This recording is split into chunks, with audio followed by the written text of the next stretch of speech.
Welcome to Mixternal Messaging. I'm your host, Cynthia Hayes, and today I'm joined by Maddison Grigsby of LOCAL. Thank you so much, Maddison. Thanks for having me. I'm excited. I'm really excited about this conversation too. So let's start by just understanding your background, your area of expertise, and then how you got to LOCAL. Tell us your story. Yeah. I have a very, what I would call unconventional story. Love it. I actually was a finance major in school, and I had very practical parents who were like, I had a dream to be a musician on stage. I wanted to be Taylor Swift. Nice. Who doesn't? I know, I hate to break it to you, I am not. But I had practical parents who were like, great, we love your dreams. Also, you're going to have bills to pay when you graduate. And so I got a finance degree. And then when I graduated, I actually moved to Nashville to pursue music while simultaneously teaching high school Spanish. I had a background in, I had a minor in Spanish and had studied abroad and did a program called Teach for America. So I spent a couple of years teaching high school students, and I will be honest, I was not the most effective teacher. I think I was like 22, and some of my students were like fun. I got voted most inspirational, and I think that's because I just kept going even when things were going well. So I did that, and then I stayed in Nashville for about 4 years after that, and continued in the music scene, playing a lot, co-writing a lot. It felt very. I had no idea. I thought that would be one and done. Like, if this doesn't work, then I'll have to figure something else out. I think what I didn't realize was that as I was writing and as I was connecting with people, I was learning how to tell stories. I was learning how to connect with audiences in a way that felt engaging and make my story connect to others in a broad way, and connect not only with their cognitive in their minds, but also in their hearts. And so as I think about my journey today, there's really such an overlap of humans in an audience listening to music are the same humans working in an organization, and they're the same humans buying your products. That's and right. So just really kind of learning that storytelling bit. From there, I actually moved into the corporate world, so to speak. I had given it about 6 years in Nashville, and I don't think I made any money, but I really learned a lot. You had fun trying. That's right. You can find me on Spotify, definitely less than 1,000 views on all of my songs. That's awesome. I'm looking it up. Yeah, there you go. So when I decided to kind of move to something a little bit, at that point I was late 20s and felt like I needed a little bit of stability, I think, and I wasn't really kind of on the road to the Taylor Swift stardom that I thought I was hoping to be. Yeah. So I moved into the marketing role at a company called Liger, and kind of learned the corporate environment, learned how to work with stakeholders, and then moved into the communications agency space at Liger. I worked there for about 6 years and absolutely loved it. Incredible people. Again, storytelling for organizations. Learned a lot about organizational kind of purpose and the importance of engaging employees in that purpose. Learned about how to simplify communications. We've got an 8-second attention span. You've got to get people's attention quickly. That's right. And learned really kind of how to tell our story of the value that brought. And then about a year ago, LOCAL, the company I'm currently at, reached out, and they were looking to kind of expand their reach. They'd been in business for about 9 years and have done an incredible job just building their network and doing some great work, but we're ready to kind of bring in a growth leader. Similar space, we do marketing for internal audiences. So again, that storytelling with the marketing kind of approach. And I've been there for about a year. That's a very unexpected story. I know, it went longer than I thought it would. No, this is great. This is great. I love it. A lot of times marketers have meandered through different industries to find how they can storytell in an effective way to learn those skills. And a lot of theater entertainers, do really well in the marketing and communication space. That's really great. So LOCAL focuses on internal audience, as you say. So maybe unpack for us a little bit about like who brings you in? What are they looking for? What are their Sure. pain points that they're experiencing that they're like, we need some outside help? Yeah. So we work with what we call leaders who identify as change makers. Change makers are people who are generally at a leadership level and tasked with making some sort of large organizational change and leading it. And so it could be like the audience department can look like a lot of different things. It could be a new technology. It could be adapting and creating efficiencies. It could be an HR leader who is trying to create a cultural change or develop a new employee value proposition. But essentially, we come in and partner with them because we realize that in large companies, it's so difficult to get change to move through in a way that lasts. Yes. So you need support to do that. And you really, again, it's kind of thinking about the audience is the same humans that are buying your products are the same humans working for you. And so we really find that in order for that to happen, we have to integrate marketing into that story, understand the internal audience, and then help tell that story to the internal audience to make it successful in the long term. Yeah, that's a lot of companies will, they're like, oh yeah, we did our core values, and now they're just something that's on a poster or on a wall or whatever. It's like, how are these actually embodied, carried through, lived out, or the vision for the company is exciting enough that employees actually want to be a part of it? Yeah. So what are some of the tools you guys use as you're, ideating with clients about how to make these things really sticky and ingrained? Yeah, I think the most important thing is to understand the people that you're talking to. That's kind of 101 of marketing. Know your audience. And that's your audience at every single level. So knowing who this is going to impact and then knowing how it will impact them specifically. If you have a desk employee who's checking their email every day and who's totally bought in, that's going to be a totally different story that leadership is telling compared to, say, you have an employee in the field or driving a truck. And in some ways, they might not know about this initiative, or it might impact them in a difficult way. And so you have to understand who they are, their kind of priorities, their mindsets, and then tell that story specifically to each audience group in a way that will resonate with them. In a medium, they'll actually receive it. In a medium, right? Like a truck driver's not checking their email. You're not going to send an email to a truck driver. Like, no, exactly. That's not going to happen. Yeah, I worked in that industry for a little while. It was really interesting. Fascinating. Fascinating field. So knowing your audience, knowing how they're consuming information, what their concerns or questions might be, and how the impact is going to resonate with them. Those are all, they're not simple things. It sounds intuitive, and often people try to craft a narrative that resonates with them or their group, right, that's making these decisions. But to be really thoughtful, and do you do like focus groups? How do you uncover all these pain points people might be experiencing? We do kind of all of it. Focus groups, interviews. A lot of times employers will have done a bunch of research and then they have all this data, but they don't quite know what to do with it. So we'll kind of help analyze that. A lot of kind of manager enablement and manager empowerment. You talked about I can't remember exactly what you said, but it reminded me of emotional intelligence in the workplace and in leadership. And if you're able to kind of empathize with your employees and be able to kind of understand and build that, again, even if it's a hard message, if you're able to tell it in an empathetic way, that builds trust. But that puts a lot of pressure on that manager to be able to know how to do that and to have that skill, that EQ skill set. So it's often kind of toolkits or trainings or workshopping with those managers as well to make sure that they're up to the task for communicating that. Right, because equipping them and giving them confidence. So they're going to have their own pain points that they as individuals, as people, as humans, right, need to hear. And then they need to be able to translate that into something meaningful for all of their audiences. Exactly. It's a big ask of employees to have that exponential impact, right, as they're relaying the story. So like stories are really powerful in this moment. So that's really helpful because people resonate with illustrations and completely. And trust, like the more they trust someone, the more they're going to listen to them. So a lot of what we're doing and what I believe is so impactful in the workplace is, yes, it's communication. Yes, it's knowing your audience, but ultimately that's with an end goal of building trust, because that will completely transform your organization.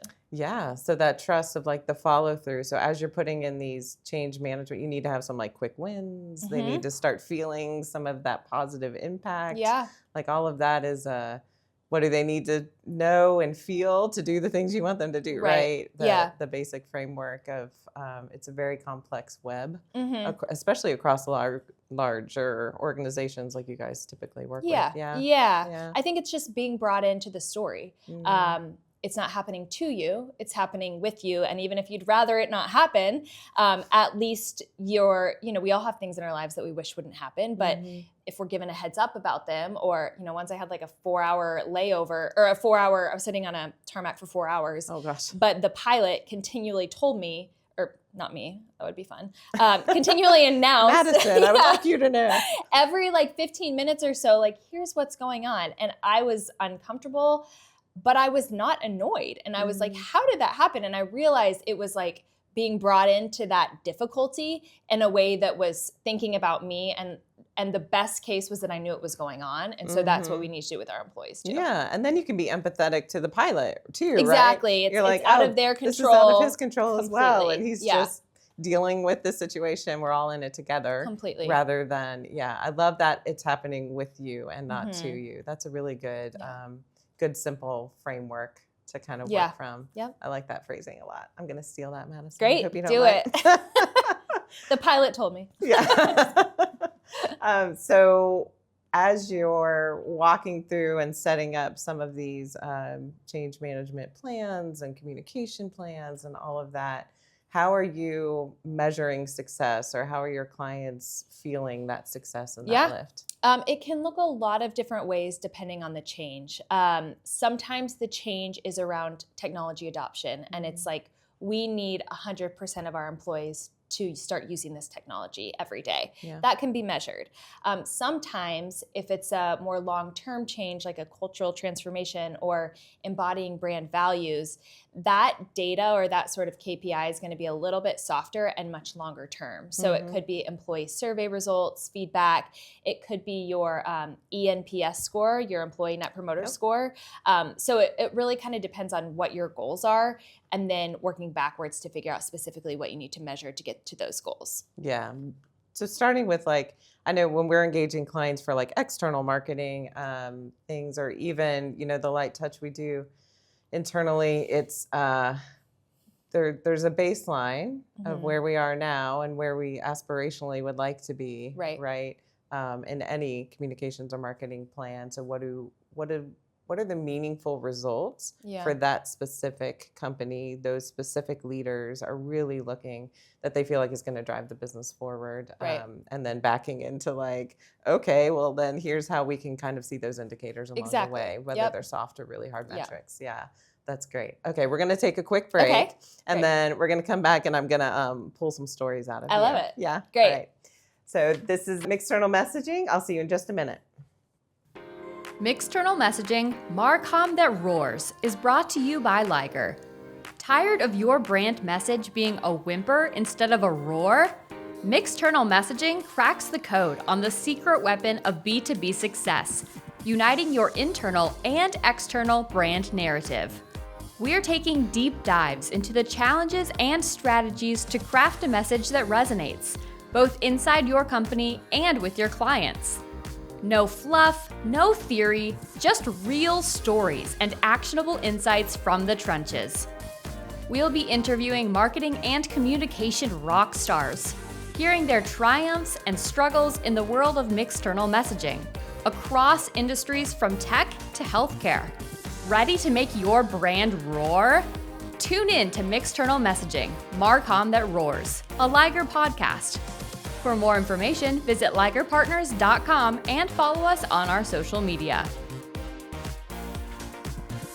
Welcome back to Mixternal Messaging. I'm your host, Cynthia Hayes, and today I am joined by Maddison Grigsby of LOCAL. So we're going to dig into some more specifics and storytelling, which I know you're all about. So talk to me about some of the obstacles related to change management as you guys are going in and doing work with clients. Yeah. Well, no, change is super easy. Everyone loves it. We all love it. Yeah. We're pros at it too. No, what I have learned, well, I'm going to tell you a quick story and then I'll tell you what I learned from that story and how I've seen it impact my day-to-day work. But I tell a story about, again, an airplane. Apparently I'm on airplanes a lot. But I was flying, it was probably 7 years ago, and I was flying with a guy that I had just started dating, and we were very excited to be on the flight together and wanted to try to sit together, and I'm sure we were so annoying to be sitting around. And he was sitting, when we got our assigned seats, we couldn't figure out a way to sit next to each other before we got on the flight, and so we got our assigned seats, and he was sitting in a window seat, and I was sitting in a middle seat 1 row up, which felt like so far away, you know. It's way too far. Exactly. Yeah. So we sort of developed this plan that felt like it was foolproof, that I would approach the woman sitting next to him in the middle seat and say, hey, can I give you a $20 bill to swap seats with me? It felt like it was going to work because, of course, it's pretty much the same experience. Yeah. Middle seats are no one's favorite. And so who cares if you're in 21 You're already or 22? In the middle seat. You're already in the middle seat and you get $20, like buy a coffee, buy a lunch, whatever. Yeah. So as I approach the woman and I'm a little bit nervous, I don't really know why. And as I start kind of saying the word, almost immediately, there is like this visceral reaction of like, no, like I'm not doing that, like almost offense.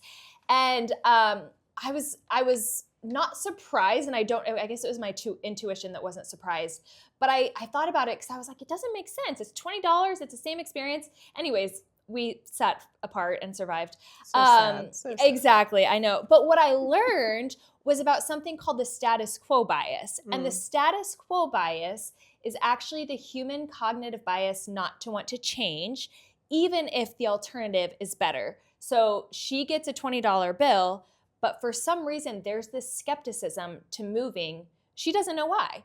It's because she's human. And so if we think about humans who are making up our workplaces, and then we think about trying to put in a large change within that organization, we're made up of a bunch of skeptics. Yes. And so you really have to tell the story in a way that is, again, bringing them into that conversation.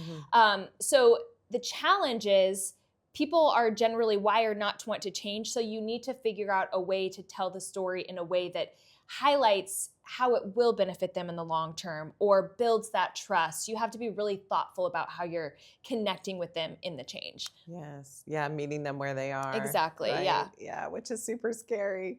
Yeah, that's a great example. I love it. And I can think of like 1,000 other examples similar to that. Yeah. That I've experienced myself and felt that initial like, what? You don't know why. Yeah. What, is this a setup? What is this? Exactly. Just natural skeptics we are. Yep. It's so crazy. So as you're going in and you're implementing this change, how do you make it like long lasting and really sticky? Because it's really easy for us to fall into our old habits again, right? And to not even intentionally reject the change. Totally. But just, it's just an extra thing you have to do or think about or be intentional about for a while. So how do you make it really sticky for your clients?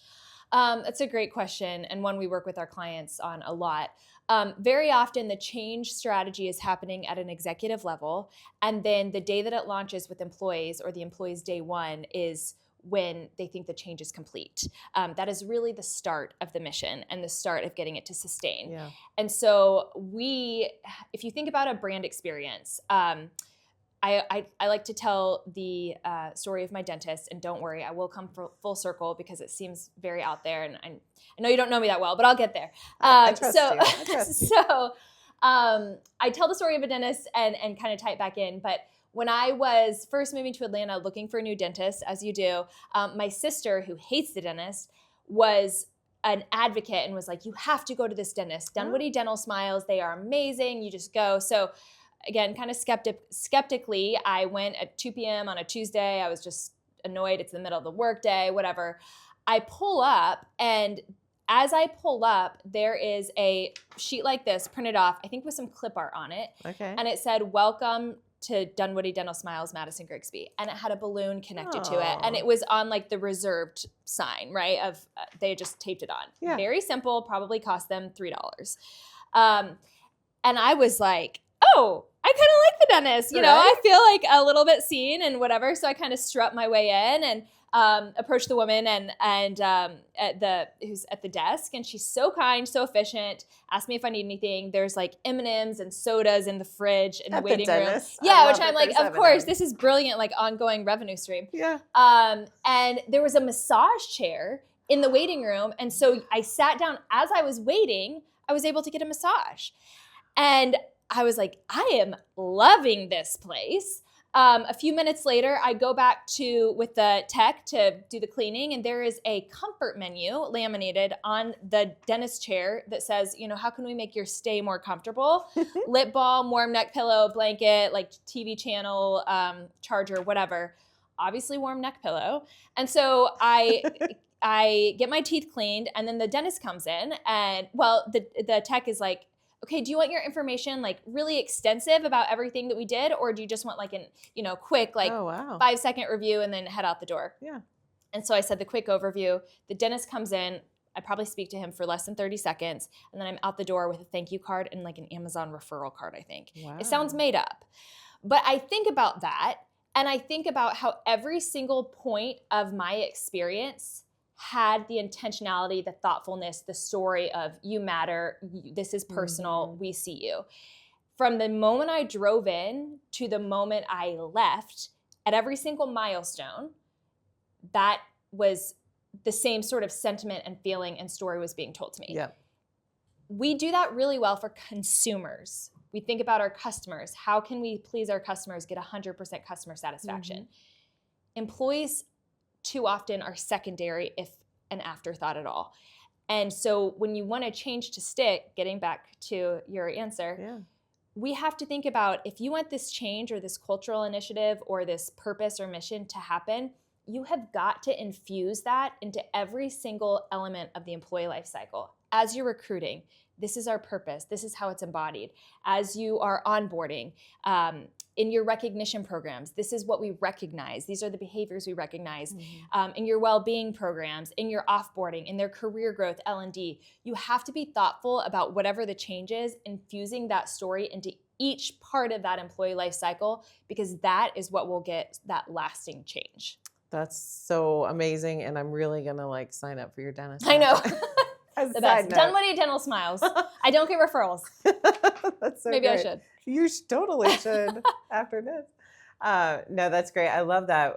It is something that, as marketing background, we're really lean into the brand messaging and the brand narrative externally. Completely. So to be really thoughtful and make sure that does align with the employee's internal experience as well, right? Because an employee will call you out in a heartbeat if what they're experiencing or seeing the company do internally doesn't align with what you're saying externally the company does, right? And one thing I was going to say is research is showing that employer brands are now so much their employees and what their employees are saying, and peers are learning and listening from each other. So it's not what it looks like. It's not the mission statement. It is what it feels like on the inside that is actually determining the brand from the outside perception. Yeah. I love that. Something that we're really intentional about at Liger, at our company, is tying the behaviors to core values. So it's when you're behaving, when you're exhibiting these core values, this is what it looks like, right? This is what you're embodying, so that if a client or a prospect or a future employee is interacting with a piece of marketing material or having a conversation at dinner with a friend who works for the company, it's that same consistent. It's been infused and repeated and encouraged and rewarded so many times along the way that it just feels like second nature and it's very authentic. Because that goes back to the trust factor, right? Completely. That you were talking about. Yeah. I think so much of what I've seen in employee research, and I say that lightly because employee research is simply people research, and so I think it pertains to internal and external audiences, is that there's this element of this desire to belong, to be included, to have a space and a community. And in a post-COVID world, we're hyper-connected in some ways, and we are as lonely as we've ever been in others. And so I think about building trust and building a positive culture in an organization, and I truly believe that those will make the most successful, sustaining, long-term organizations, both business and financially, and also in impact. So if you're looking to build that positive trust and that kind of culture of belonging, then kind of focus on that community. I bring it back to, I've got 8 nieces and nephews. I adore all of them. Lucky you. I know, I am the fun aunt. You are. I will admit. But one of, I think he was 3, Theo, went to school last year, and it was his first day preschool. You know, he's 3. Who knows what's going through his head? I'm imagining the goldfish and like the playground. And so when he came home from school, my sister and brother-in-law said, like excitedly, Theo, how was your first day of school? You know, he's very sharp. I'm sure he's thinking about a lot. And he kind of thought and paused, and, you know, we assumed it'd be like his teacher or the snacks or like the toys I got to play with. And he was like, it was good. My friends were so happy to see me. And it was the fact that his friends, it was the he had a people. place. Yeah. He had a place, and that is what he remembered. And I think about a 3-year-old or a 33-year-old or a 103-year-old, and 3-year-olds are just most honest about it. That's all really what we want. We all want a place where we feel like we're known and accepted and belong. Yeah. And so if we can create cultures of community and trust, not a lack of accountability, but community and trust with honesty, and empathy, then I think that will change businesses. And I really believe that businesses at that scale individuals and businesses will change the world. And so I think if we can focus on that, starting where we are, we'll be in a really great place. I so resonate with that. And I love that your nephew is setting the example for us of what that means. Yeah, it's like Cheers, where everyone knows your name, right? Exactly. Being known. known. We all want it. Yeah. It's a big deal. And along those lines, you know, Liger's tagline is be known. Yes. We want to make our clients known in their industry. We want to make the people, the individuals we work with at within those companies be known for whatever they want to be known for internally and externally. So what do you want to be known for, Maddison? Yeah, that's a great question. I think tying it back to that community bit, I want to be known for someone who makes people feel genuinely seen and that they have a place and a purpose. Because I really do think people are so incredibly powerful and made for purpose. And so I want any sort of experience and interaction with me to leave people feeling that way. That's great. That's really inspiring. And too. I'm tearing up now. I know. It's very authentic. No, that's great. It's meaningful. And it is directly tied to what you're trying to execute, you know, with your clients on their behalf. And that's really exciting. So it sounds like you're in the right spot at the right time. Thank you. That's very exciting. Well, thank you for joining me. Thank you so much. It's been a great this conversation. Is fun. Yeah, thank you. This has been Mixternal Messaging. I'm your host, Cynthia Hayes, and I will see you next time.